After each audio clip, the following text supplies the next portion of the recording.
छोटे से गांव में रहने वाले श्यामलाल की बेटी सुमन अपनी सादगी और गुणों के लिए पूरे गांव में प्रसिद्ध थी।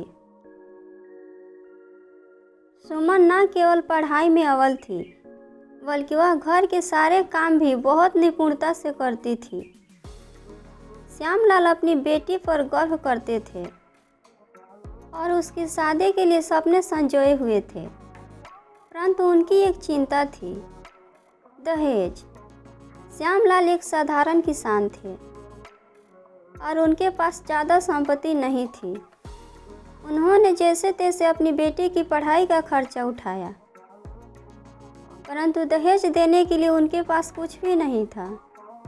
वह समाज में फैले दहेज प्रथा के खिलाफ थे, और समाज का दबाव ऐसा था कि बिना दहेज के लिए अच्छे घर में शादी करना लगभग असंभव था। एक दिन गांव के ही एक संपन्न परिवार से रिश्ता आया। वह परिवार बहुत ही बड़ा और प्रतिष्ठित था। लड़के का नाम राजेश था, जो शहर में अच्छी नौकरी करता था। परिवार ने सुमन की तारीफें सुनकर ही रिश्ता भेजा था। श्यामलाल और उनकी पत्नी को यह रिश्ता बहुत पसंद आया, पर शादी की बातचीत के दौरान राजेश के पिता जगदीश ने साफ शब्दों में कह दिया, हमारा परिवार बहुत प्रतिष्ठित है और हमारा लड़का शहर में नौकरी करता है। हमें शादी में अच्छी खासी दहेज की उम्मीद है। अगर आप हमारी मांग पूरी नहीं कर सकते हैं तो यह रिश्ता संभव नहीं हो पाएगा। श्यामलाल ने विनम्रता से कहा, भाई साहब, हम गरीब लोग हैं। हमने अपनी बेटी को अच्छे संस्कार दिए हैं, वह बहुत गुणवान है। हम दहेज देने में असमर्थ हैं। जगदीश ने तिरस्कार भरी नज़रों से कहा, गुण और संस्कार तो ठीक है, पर समाज में हमारी इज्जत भी तो बनी रहनी चाहिए। दहेज के बिना हम शादी नहीं करेंगे। श्यामलाल का दिल टूट गया। उन्हें यह समझ नहीं आया कि उनके पास इतना बड़ा लड़का लड़की का मेल तो हो गया, पर यह दहेज की मांग क्यों उनके और उनकी बेटी के भविष्य के बीच में दीवार बन गई। समय बीता गया और एक दिन श्यामलाल को एक ऐसा प्रस्ताव आया जो पूरी तरह से उनके लिए सुखद था। शहर के एक शिक्षक अनिल ने सुमन को देखा और उसे शादी करने की इच्छा जताई। अनिल पढ़ा लिखा और सुलझा हुआ व्यक्ति था, जिसने साफ शब्दों में कहा, मुझे दहेज में कोई दिलचस्पी नहीं है। मुझे एक संस्कारी और समझदार जीवन साथी चाहिए, और सुमन उस दृष्टि से बिल्कुल उपयुक्त है।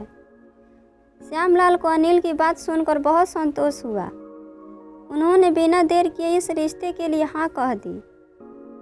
अनिल का परिवार भी दहेज प्रथा के खिलाफ था और उन्हें बस एक अच्छे घर की बेटी चाहिए थी। शादी की तैयारियां जोर जोर से शुरू हो गई।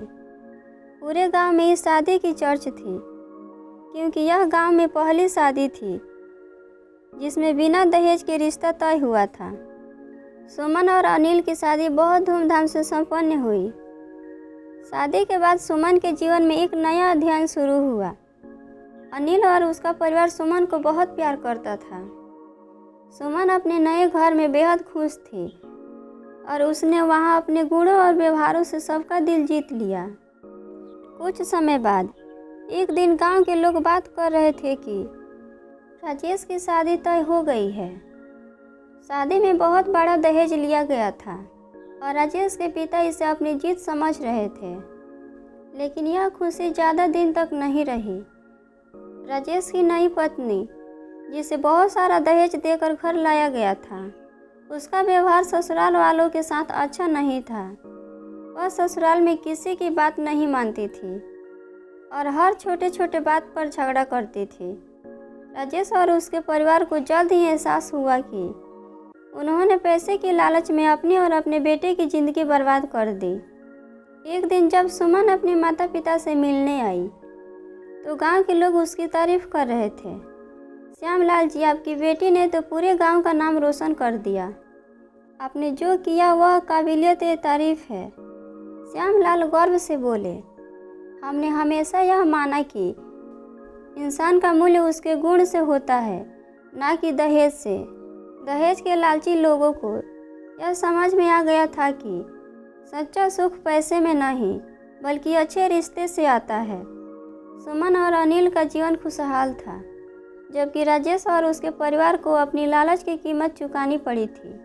दहेज एक सामाजिक बुराई है जो रिश्तों को खोखला कर देती है। किसी भी इंसान का मूल्य उसके गुण से समझना चाहिए, न कि उसके पैसों से।